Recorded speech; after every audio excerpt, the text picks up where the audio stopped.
All right, everybody. Ray Haycraft here with Fuel the Scene magazine. I'm here with Laila from Sonic Boom. So I don't know which mics are talking to. Oh, it's okay. Double mics. We got you covered. Yeah. So we are here at Vans Warped Tour in Charlotte, North Carolina, here in the heat, the sweltering heat. How are you holding up so far?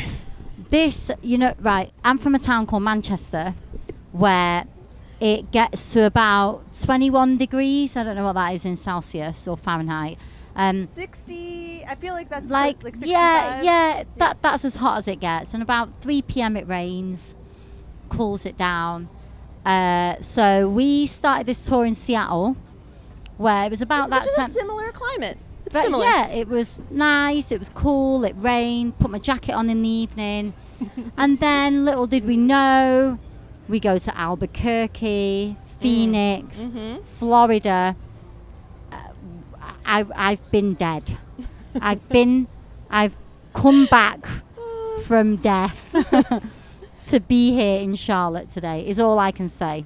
She is sacrificing life, limb, and lungs for you fans. Every single part of my body has been sacrificed to the heat and the humidity and the sweat. And how does that affect your performance? Do you know what? Funnily enough, like before I go on, I've been like it's heat that I've not known, where you're covered in a layer of sweat. It's like you've just got out the shower. Somebody said to me, "Oh, have you just had a shower?" I was like, "Nope. This got a glow. This is just me sweating." We glisten. So you get on stage, you got 25 minutes to set up, and I'm like, "Oh, I'm dying. I can't do this." And then the minute you hear the first note on stage, you just give it your all. You give it your all because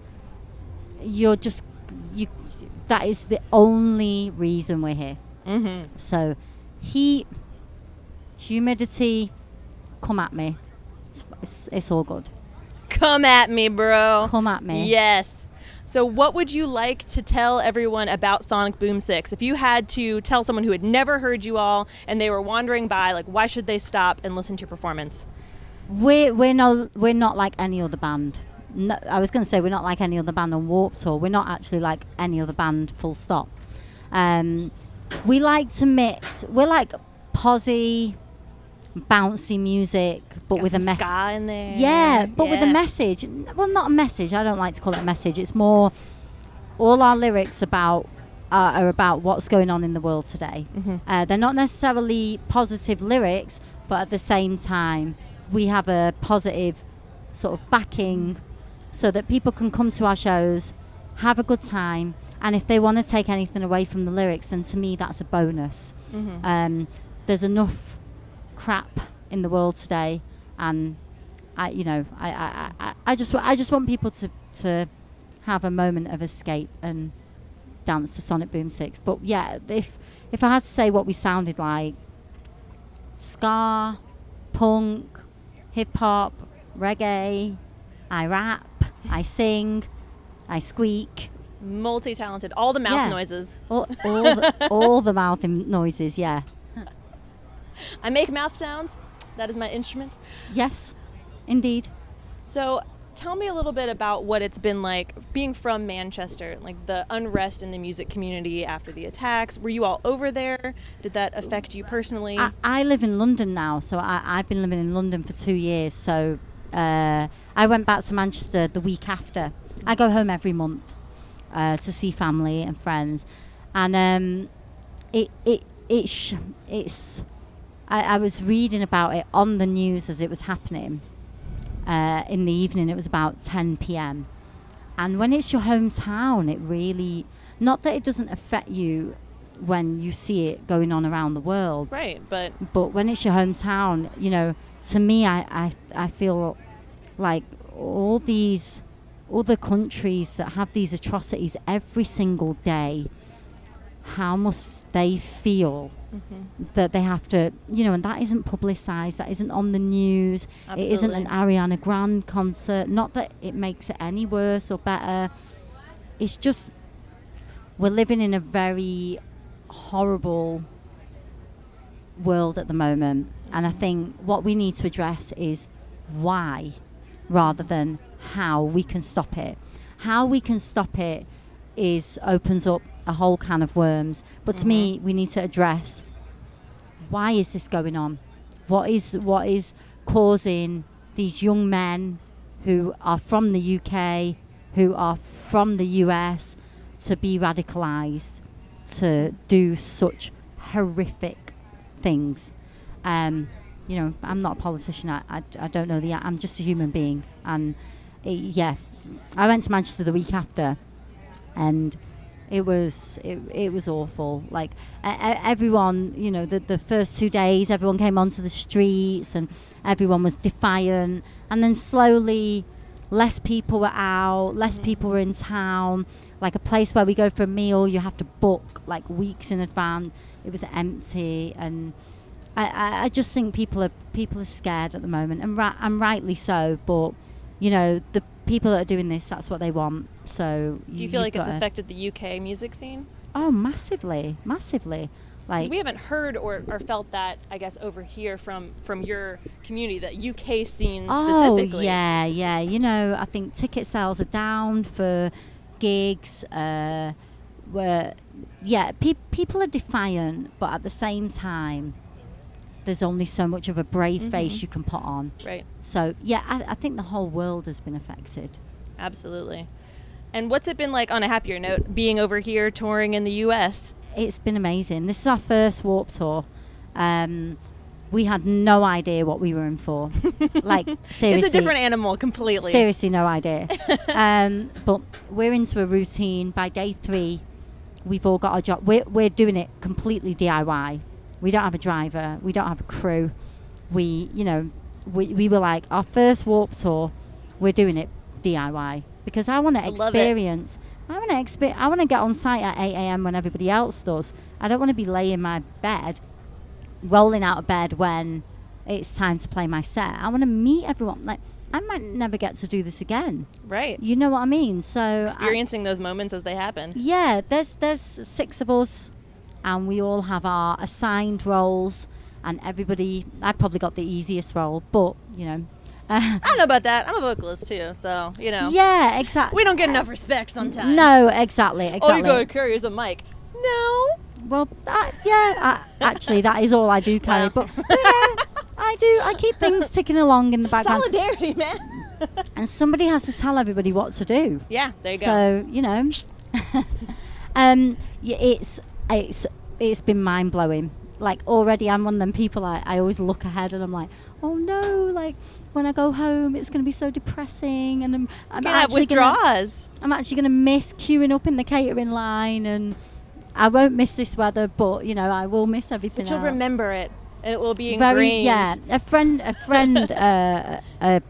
Beebs, who is in a band called Beebs and the Moneymaker. I met her for the first time about 4 days ago, and she said the best thing about Warped is when you meet another band, like, you know, on tour or travelling around, and they've done Warped Tour, you'll instantly be like, oh, like you'll become friends.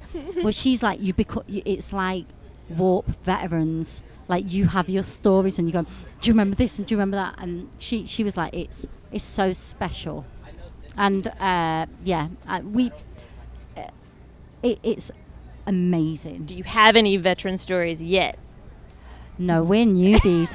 we're 2 weeks in. For all I know, some really cool shit could have happened, like this morning.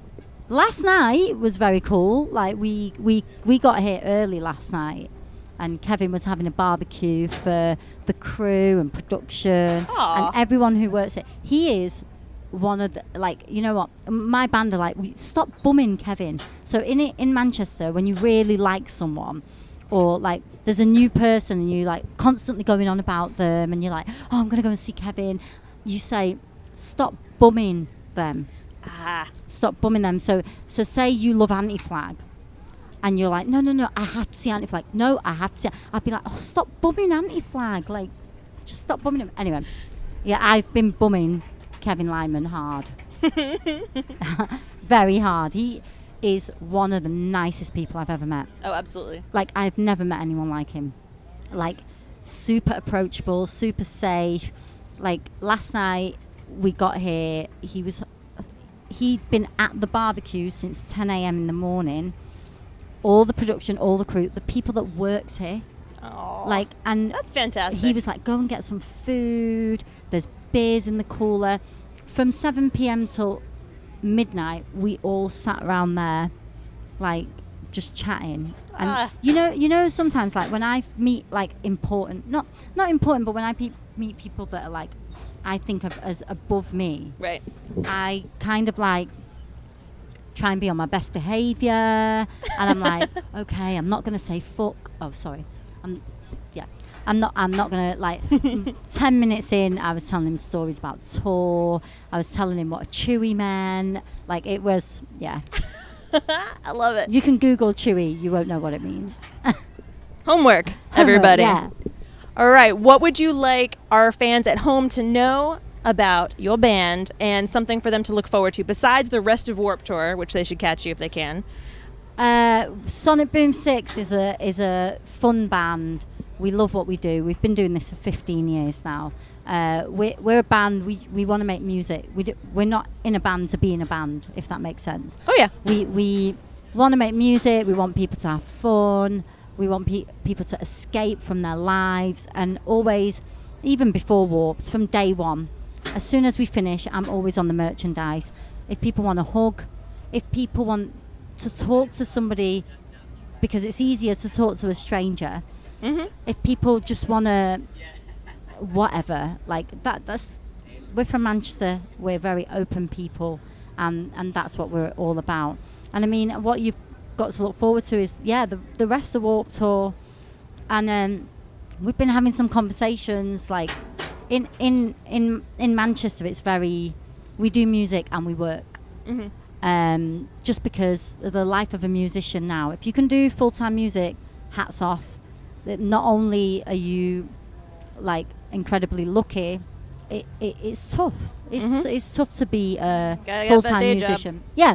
Mm-hmm. So for us, we were like, okay, we do this and we work, and then this came along, and now it's like, wow, it's tipping to the more band stuff, and we're like, bring it on. We've worked our asses off for 15 years, and we're not about to stop now. It's your time. I was going to say it's my time. That shows how egomaniac. It's our time. Don't let them dull your sparkle. Yeah, it's all right. Exactly. Oh, I love that. Don't let them dull your sparkle. Mm-hmm. I won't do. Or the glisten. Whatever you want to say. All right. Any last words of wisdom for our fans back home? Yeah, actually. If you're feeling down or if you're going through a tough time, however difficult it is, and I'm an absolute bugger for this, you reach out to someone. Mm-hmm. When I'm having a really bad time, my friends will text me and I won't text back, or they'll say come out, and I won't go out because I have to deal with it in my own way. Mm-hmm. That's not the right way. That isn't the right way.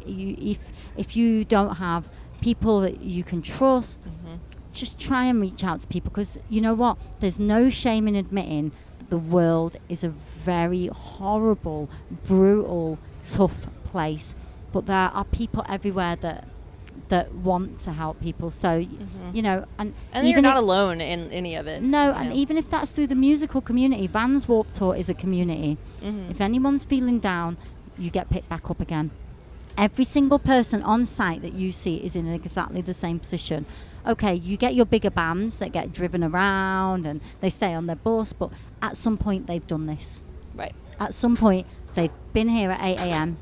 They've busted their balls, fannies, arses, whatever, like to do this. So everyone's in the same position, and never assume just because you see someone and they look happy and that they're not going through their own stuff. Everyone has stuff to deal with. So yeah, speak out. Don't feel ashamed or embarrassed.